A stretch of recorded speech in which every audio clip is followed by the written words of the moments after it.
When I first started working, I was just doing it, and I didn't really know why I was doing it, what I was actually doing. And the question later, which is where I am now still, it just kept coming to me.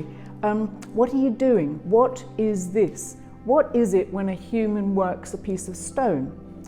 Why is this so gratifying, and why is it that all the cultures on earth, if they have stone and they make things in stone, we know about it, and why is it so gratifying that we can leave a mark and it stays? I'm Emily Young. I'm a stone carver.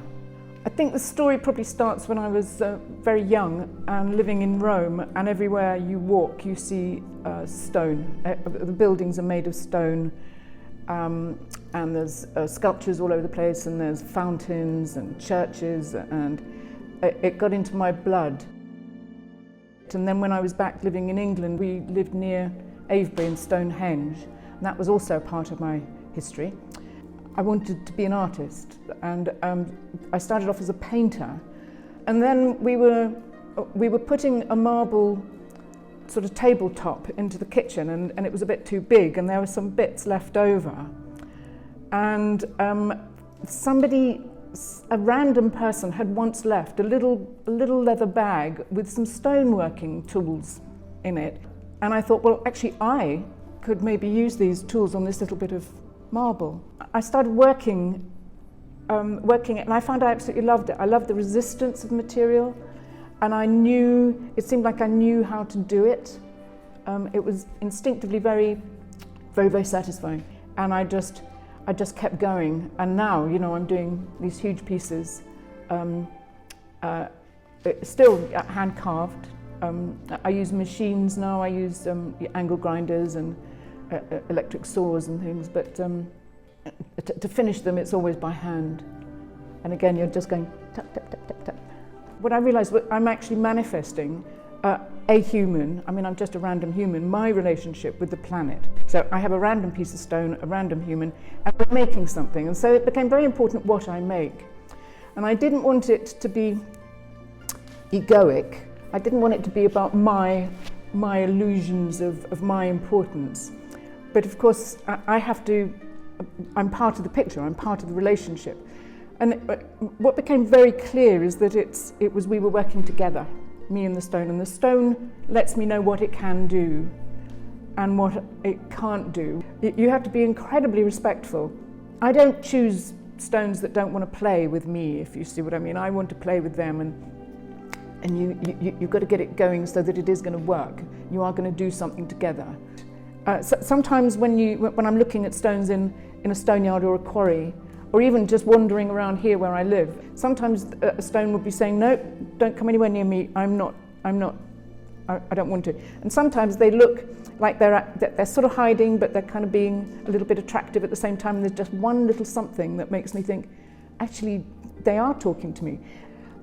Sometimes they look like they've got their dirty grey overcoat on, and they're sort of like this, but inside there are marvels. There's crystals, and there's colours, and there's stripes and spots and things that look like neurological systems or like trees, and you can see how the stone will have grown geologically in nature. And that's what I like. I like that the stone is not made a servant in a boring way. I like the stone still to have quite a lot of wildness in it. Those are the ones I really love. There's a thing that's nice, which is that with certain marbles, for instance, it's very obvious, in onyxes. If you bounce a chisel, for instance, on it, and it goes ding, ding, and you can hear that it's absolutely resonating beautifully all the way through from my side right the way through to the other side. There's nothing dead in the middle of it, like a little split, and some air has got in there, because that deadens the sound, and you can hear that. There are the three things I do. I do stone discs, I do torsos, and I do the heads. So the stone discs that's basically the sun and the moon, and the knowledge that the earth is a globe. And those are without the sun and the moon, we wouldn't be here. So from my point of view, these are the classic shapes. And then the torsos, there's the thing about finding an energy in the stone that resonates with the energy of my torso. And this is actually very alive. The front of your body here is very, there's a sort of warmth and power that, Tai Chi and all these people talk about it. But to be alive, this is where you're feeling real life. And then there's this bit, which is looking and seeing and feeling and thinking and eating and all of that. So those are the heads. Now this piece is actually about 3.5 tons, it's enormous. What it's showing is it's a very large piece of stone, full of sort of holes and cracks and fissures and all sorts of different kinds of stone inside it.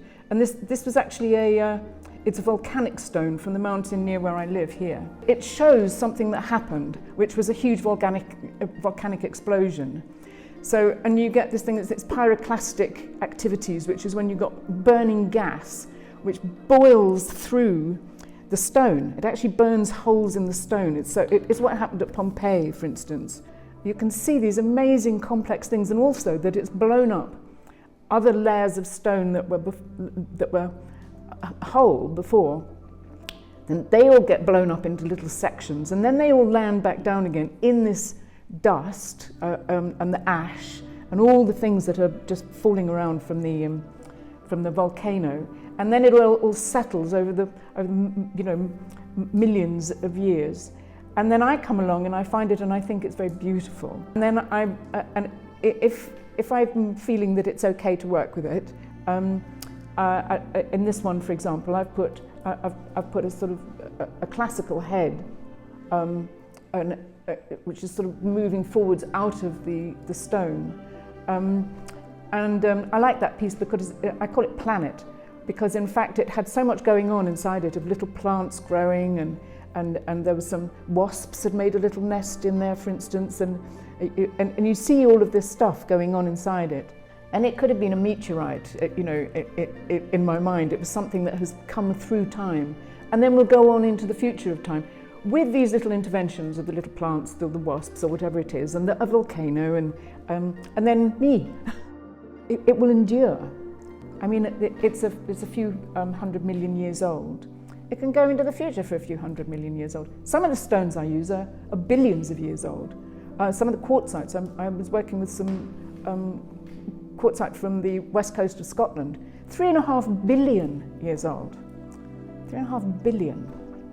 Any human who's been on Earth at any time in history, and also in any part of the world, that when they look at my heads, they will recognize this is a human face. And so what I've been doing for the last decades is I've been trying to find this, it's an expression, that something that is continuous, but that is awake. It's like I'm thinking, my eyes are shut, and I'm feeling and I'm thinking and I'm being, but it's something that can endure again. Through all sorts of different people can look at my pieces and say, I know how that feels. There's a stillness.